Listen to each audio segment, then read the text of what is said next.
ETF index mutual funds నేర్చుకుని stock మార్కెట్లో రాణించాలనుకుంటున్నారా? వెంటనే ఈ నెంబర్కి కాల్ చేయండి. రమ్మగారు, విక్రమ బేతాళ కథలకి చాలా మంచి రెస్పాన్స్ వస్తుంది. అందరూ కూడా ఇంకా మరికొన్ని కథలు పెట్టండి, మరికొన్ని కథలు పెట్టండి అని మనకి కామెంట్ రూపంలో చెప్తూ ఉన్నారు.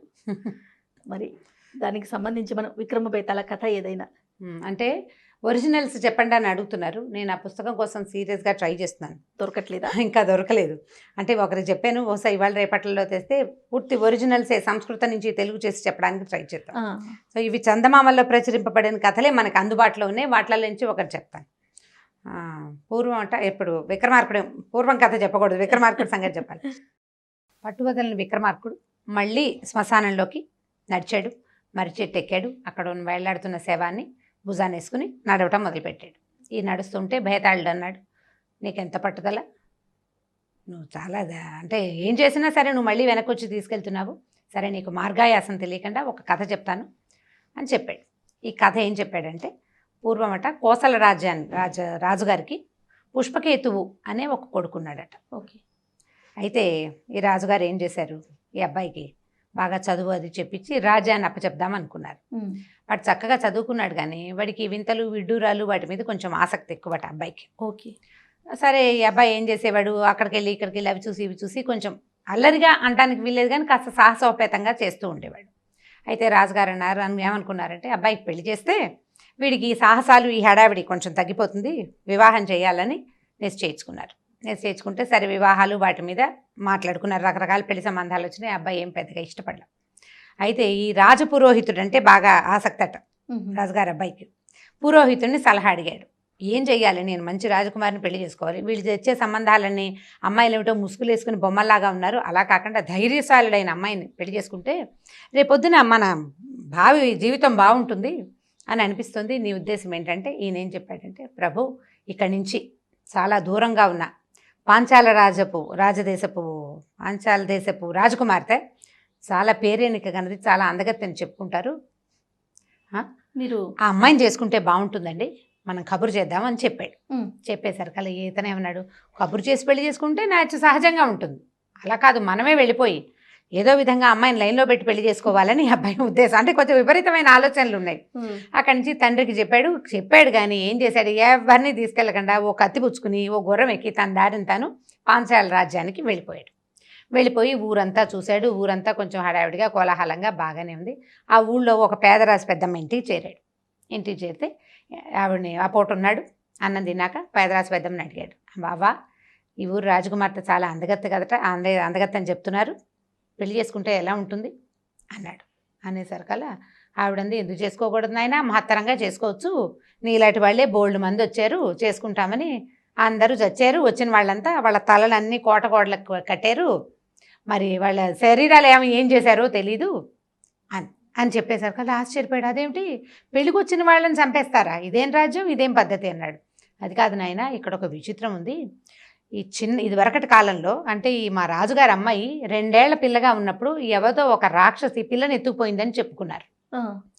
3 రోజుల తర్వాత ఆ పిల్ల ఎక్కడి నుంచి వచ్చిందో తెలీదు, ఇంటికి వచ్చేసింది. అబ్బాయి అంతఃపురంలోనే ఉందని చెప్పారు. మొదట 2-3 రోజులు గగ్గోలు ఎత్తిపోయింది ఊరంతా, పిల్లని ఎత్తుకుపోయారు, రాజకుమార్తె లేదని చెప్పారు. కానీ తర్వాత రాజుగారు రాజకుమార్తె ఎక్కడికి వెళ్ళలేదని, ఇంట్లోనే ఉందని చెప్పారు. పిల్ల పెరిగింది, ఇప్పుడు యుక్త వయసుకు వచ్చింది. ఇప్పుడు ఎవరైనా వివాహానికి రాగానే ఈ అమ్మాయి ఒక మాట చెప్తుందట, ఫలానా ఊళ్ళో ఫలానా ఒకడు ఉన్నాడు, వాడిని జయించి పట్టుకు తీసుకురా అంటుంది. జయించలేరు, తీసుకురాలేరు, నువ్వు తీసుకురాలేకపోతే నీ తలకాయ గోడకి వేళ్లాడగడతాను అని చెప్పేస్తుందట ముందే. ఓకే. చెప్తుంది, ఎవ్వడూ వాడిని తీసుకురాలేకపోయారు, వాళ్ళ తలలన్నీ కోటగోడెక్కినాయి. మరి బాడీలు శరీరాలు వాళ్ళకి అప్పచెప్పితే వాళ్ళు లేరు వీళ్ళు లేరు, ఆ శరీరాలు ఏమనేమో ఎవరికీ తెలియదు, తల మాత్రం కట్ చేస్తారు, అక్కడ వేలాడేస్తారు, 50 తలలు కనీసం ఉన్నాయని చెప్పింది. ఇతను ఆశ్చర్యపోయాడు, ఇప్పుడు ఏం చేయాలి అని ఆలోచించాడు.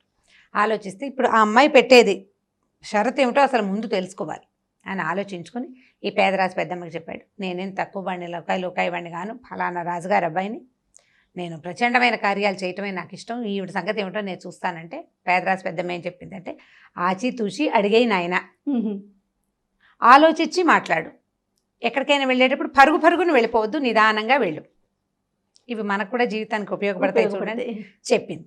సరే కుర్రాడు ఏం చేశాడు, మన రాజుగారి అబ్బాయి పుష్పకేతువు ఉమ్. ఈ పాంచాల రాజకుమార్తె దగ్గరికి వెళ్ళాడు. వెళ్ళి నేను వివాహం చేసుకోవడానికి వచ్చాను, నీకేదో షరతు ఉందట కదా, చెప్పు. ఆ షరతు ఏమిటో చెప్పు, నేను దాని సంగతి చూస్తానన్నాడు. ఆవిడ అమ్మాయి చాలా వెటకారంగా మొహం పెట్టి ఏమందంటే, అబ్బా వచ్చావే పెద్ద చేసేసుకుందామనే అనేసరికి ఇతనికి రాజకుమార్తెకి ఇలాంటి ప్రవర్తన ఏమిటి, ఈ అమ్మాయి ఏదో తేడాగా ఉందని అనిపించింది. సరే అక్కడి నుంచి అమ్మాయి ఏమంది, పెళ్లి చేసుకోవడం అంత సులువేం కాదు నన్ను, ఇక్కడి నుంచి బాగా వెళ్ళాలి, ఓ 50 కిలోమీటర్లు అంటే 50 మైళ్ళు వెళ్తే ఒక పల్లెటూరు కనపడుతుంది రంగాపురం అని, అక్కడ కలియుగ భీముడు అని ఒకడు ఉంటాడు. ఆ కలియుగ భీముడితో ఫైట్ చేసి వాడి మెడ నరికి తీసుకురా, అప్పుడు నేను వివాహం చేసుకుంటా. తీసుకురాగలిగితే నేను నిన్ను పెళ్లి చేసుకుంటాను అంది. కుర్రాడు నవ్వాడు. రాజుగారి అబ్బాయికి అంటే తెలివైన వాడు కదా, ఒకవేళ నేను ఓడించలేకపోయాను అనుకో, నా దారి నేను పోతాను, మీ ఇంటికి ఎందుకు వస్తాను, నేను తీసుకురాలేకపోయాను అని నీ దగ్గరికి రాను కదా అన్నాడు. రాజకుమార్తె గోళ్ళు చూసుకుంటోంది కింద, చచ్చినట్టు వస్తావు నువ్వు అక్కడ ఓడిపోయావా, నువ్వు ఇక్కడికి రావాల్సిందే, నువ్వు గెలిచినా రావాలి, ఓడినా ఇక్కడికే వస్తావు, చచ్చినట్టు వస్తావు, నీకు ఇంకో వేరే దారి లేదంది. అనేసరికి అబ్బాయికి ఏమనిపించింది అంటే, ఆచి తూచి అడిగేయి ఆలోచించు అందా. ఆలోచిస్తూ ఉంటే ఇక్కడ ఏదో ఒక మంత్రకట్టు లాంటిది ఉంది. అక్కడ ఓడిపోయిన వాడు ఓడిపోయాను అనుకుని వాళ్ళ ఇంటికి పరిగెత్తుకు పారిపోక మళ్ళీ ఇక్కడికి ఎందుకు వస్తాడు, మెడ నరికించుకోవడానికి ప్రత్యేకంగా ఎందుకు వస్తారు, ఎవరైనాను పారిపోతారు కదా, చంపేస్తారని తెలిసే, చచ్చిపోతామని తెలిసి కూడా పారిపోకుండా వస్తున్నారంటే ఇక్కడ ఏదో కిటుకుందని అనిపించింది. సరే అక్కడి నుంచి ఏం చేశాడు, నేను తెస్తాను, లేకపోతే చూద్దామని చెప్పి వెళ్ళిపోయాడు. వెళ్ళాడు, గుర్రము కత్తి ఉన్నాయి కదా, కత్తి పుచ్చుకున్నాడు, గుర్రం ఎక్కాడు, ఆ రంగాపురం వెళ్ళాడు. వెళ్ళేసరికల్లా ఈ పల్లెటూరు కనపడింది. ఆ ఊరంతా నిర్మానుష్యమైన ఊరు, ఒక్క మనిషి పిట పురుగు లేరు, బోల్డని ఇళ్ళు ఉన్నాయి, అన్నీ ఖాళీగా ఉన్నాయి. ఒకే ఒక పెద్ద పూరిపాక లాంటిది, దాని చుట్టూతా బోల్డని చెట్లు కనపడ్డాయి. వీడేం చేశాడు, వాళ్ళ ఇంట్లోకి వెళ్ళాలి, ఆచితూచి అడిగేయమంది కదా, కాసేపు చూశాడు ఎవ్వరూ రాలేదు. ఓ చెట్టు చాటుని నిలబడి చూస్తుండగా ఓ చిన్న పిల్ల, ఒక 18-19 ఏళ్ల పిల్ల బయటకు వచ్చి ఏదో పని చేసుకుంటూ కనపడేసరికల్లా ఆ అమ్మాయి అందానికి ఆశ్చర్యపోయాడు అతను. ఎంత బాగుందో ఇంత చక్కటి పిల్ల ఈ పల్లెటూరులో, నిర్మానుష్యంగా ఉన్న దాంట్లో ఒక్కతే ఉంది ఏమిటా అని అనుకుని దగ్గరికి వెళ్ళాడు. వెళ్ళేసరికల్లా ఆ అమ్మాయి అడిగింది, ఎవరయ్యా నువ్వు, ఎందుకు వచ్చావు, నువ్వు చచ్చిపోవడానికే వచ్చావా అని అడిగింది. అడిగేసరికల్లా అదేమిటి నీకు తెలుసా అన్నాడు. నాకు తెలుసు, కలియుగ భూముడు మా నాన్నే, ఫలానా చెట్టు కింద ఉంటాడు అంతే. అనేసరికల్లా నువ్వెవరివి ఇంత చక్కగా ఉన్నావు అని బాగా ఆ అమ్మాయిని ప్రశ్నించాడు. ప్రశ్నిస్తే ఆ అమ్మాయి ఏం చెప్పిందంటే, నా సంగతి ఏమని చెప్పను, నీకు నేనేమి ఇప్పుడు చెప్పలేను, కానీ నువ్వు ఒక పని చెయ్యి, నువ్వు గనక ఈ కలియుగ భీముడిని ఓడించేసి వాడి మెడ నరికేస్తే ఆ చేత్తో పుచ్చుకెళ్ళొద్దు, వెళ్ళిపోబోక, ఎక్కడా కింద పెట్టకుండా పట్టుకురా నా దగ్గరికి, నాకు చూపించి అప్పుడు వెళ్దు కానీ నువ్వు, నీకు జయం కలుగుతుందని చెప్పింది. సరే వీడేం చేశాడు, చెట్ల కింద ఉన్నాడని చెప్పింది కదా, పడుకున్నాడు, నిద్రపోతున్నాడు. ఈ కుర్రాడు రాజుగారి అబ్బాయి అవి వెతుకుంటూ పోయాడు. ఒక మర్రి చెట్టు కింద ఒక పొడుగాటి పెద్ద శరీరం ఉన్న ఒకడు తలకిని చేపెట్టుకుని పడుకుని నిద్రపోతూ కనపడ్డాడు. వీడు పోయి వాడిని నిద్ర లేపాడు. అబ్బాయి నేను నీతో యుద్ధం చేయడానికి వచ్చాను, ఈ కలియుగ భీముడు నువ్వేనా అని ఆ పడుకున్న వాడిని లేపాడు. ఆ లేచిన వాడు ఏం ఏడ్సావులో, ఏం యుద్ధం చేస్తావన్నట్టుగానే ఉన్నాడు వాడు. ఇద్దరు కలిసి యుద్ధం చేసేసరికల్లా వీడు కత్తి పెట్టి వాడి మెడ నరికేశాడు. సులువుగానే జరిగిపోయింది ఇది, ఏం కష్టపడలా వాడు. చిన్నపాటి యుద్ధంతో వాడు దొరికేశాడు, మెడ నరికేశాక ఆ తల పుచ్చుకున్నాడు. ఈ తల చేత్తో పుచ్చుకునేసరికల్లా 2 కాకులట భయంకరంగా అరుస్తూ ఈ కుర్రాడి మొహం మీదకి వచ్చినాయి. మామూలుగా సడన్గా పక్షి కేక వినపడితే మనం ఉలిక్కి పడతాం, అవును, పక్షి అరుపు వినపడేసరికల్లా సడన్ గా జరిగితే కదా చిన్న టింగుమన్న శబ్దానికి కూడా మనం ఉలికిపాటుగానే ఉంటుంది. ఈ 2 కాకులు అరుస్తూ కావు కావు అంటే కాకి అరుపు కర్ణ కఠోరంగా ఉంటుంది. పైగా కాకి మొహం మీదకి మనకి పక్షి ఏదైనా దగ్గరలో ఎగిరితే మన మీదకే వచ్చిందన్న అదటు కలుగుతుంది మనుషులకి సహజంగా. ఈ 2 కాకులు మొహం మీదకి వచ్చేసేసరికల్లా వీడు ఉలిక్కిపడి 2 చేతులతో మొహం కప్పుకున్నాడు, ఈ తలను వదిలిపెట్టేశాడు. అయ్యో, వదిలిపెట్టేసరికల్లా ఈ తల దొర్లుకుంటూ పోయి వాడి శరీరానికి అతుక్కుపోయింది. ఈ కుర్రాడు ఏం చేస్తాడు పాపం, ఏం చేయాలో తెలియలే. వీడు మళ్ళీ ఆ ఇంటికి వెళ్ళాడు. వెళ్ళి ఆ అమ్మాయికి చెప్పాడు, ఇట్లా 2 కాకులు వచ్చినాయి, నేను భయపడ్డాను అనేసరికల్లా, కాకులను చూసి భయపడ్డావా నువ్వు అని అమ్మాయి నవ్వింది. ఈసారి జాగ్రత్త పడు, అది కింద తగిలిందా, కింద పడిందా వెళ్ళిపోతుంది, నీ వల్ల కాదు, కాబట్టి జాగ్రత్తగా ఉండంటే ఈసారి ఏం చేశాడు, చాలా కేర్ఫుల్గా ఫైట్ చేసి ఆ తలను మళ్ళీ పట్టుకున్నాడు. ఈ తలను పట్టుకుని ఏం చేశాడు, ఒక గుడ్డలో చుట్టేసి భుజాన్ని వేసుకుని అమ్మాయికి తీసుకొచ్చి చూపించాడు. ఆ అమ్మాయి ఆ తలను చూసి ఏం చెప్పిందంటే, నువ్వు ఈ రాజకుమార్తె దగ్గరికి వెళ్తావు కదా, ఆ అమ్మాయి సరే ఒప్పుకుంటుంది, వీడు కలియుగ భీముడు అవునో కాదో దాన్ని గుర్తించమను, వాడు కలియుగ భీముడేనని గుర్తుపట్టింది అనుకో, తల నాకు ఇచ్చేయి అని అడుగుతుంది. తలని మాత్రం దానికి ఇవ్వద్దు, ముక్క ముక్క చేసేసి దాన్ని నిప్పుల్లో పడేసేసాయి, అంటే దహనం చేసేయాలి ఆ తలని, తలని మాత్రం ఆ అమ్మాయికి ఇవ్వబోక అని చెప్పింది. చెప్పేసరికల్లా ఈ అబ్బాయి అన్నాడు, నువ్వెవరు,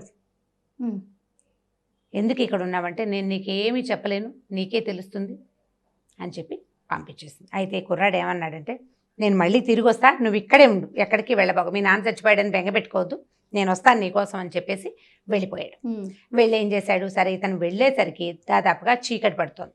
చీకటి పడుతుంటే వీడు ఏం చేశాడు, ఊళ్ళోకి వెళ్ళి ఈ రాజుగారి కోట దగ్గరికి వెళ్ళాడు, పిలిచాడు సైనికుల్ని, ఈ కలియుగ భీముడిని చంపేశాను, వాడి తల నా చేతి సంచిలో ఉంది, రాణిగారిని రాజుగారి అమ్మాయిని పిలవమన్నాడు, రాణి అని కూడా యువరాణిని పిలవమన్నాడు.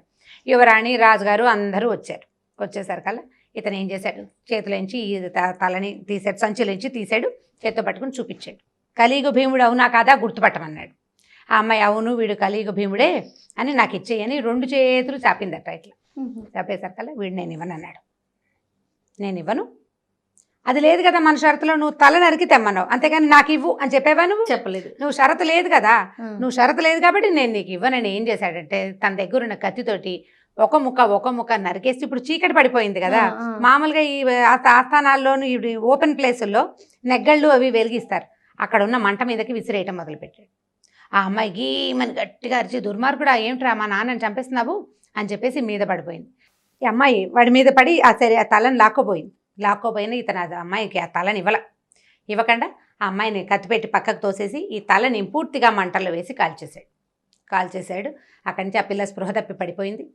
వీడు రాజస్థానంలో అందరూ ఆహాహా శబాష్, కలియుగ భీముడిని తల నరికి తెచ్చి రాజకుమార్తెను పెళ్లి చేసుకోవడానికి వచ్చాడు, ఈయనకి మంగళవాద్యాలు అవన్నీ మంగళ స్నానాలు రెడీ చేయండి అని సభ అంతా ఉత్సాహపడింది.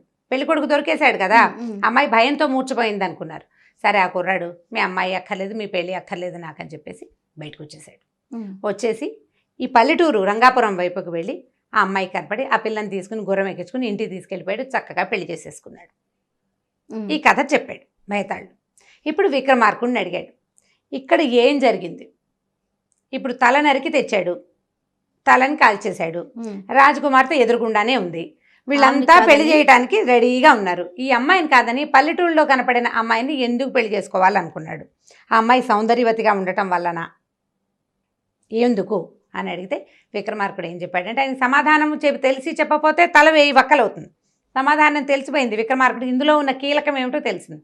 ఈయన ఏం చెప్పాడంటే, బహుశా ఆ పల్లెటూరులో ఉన్న అమ్మాయే రాజుగారి కూతురు అయి ఉండాలి, కలియుగ భీముడే రాక్షసుడు ఆ పిల్లని ఎత్తుకుపోయినవాడు, 2 రోజులు తీసుకుపోయాడు, తర్వాత తన కూతుర్ని రాజుగారి ఆస్థానంలోకి చేర్చేశాడు. ఈ అమ్మాయి ఏం చేస్తోంది, వచ్చిన కుర్రాళ్ళందరికీ తలలు నరికేసి శరీరాన్ని అది భక్షిస్తోంది. వాళ్ళ శరీరం ఎవరికి ఎప్పుడూ దొరకలేదు, ఎప్పుడు దొరకల.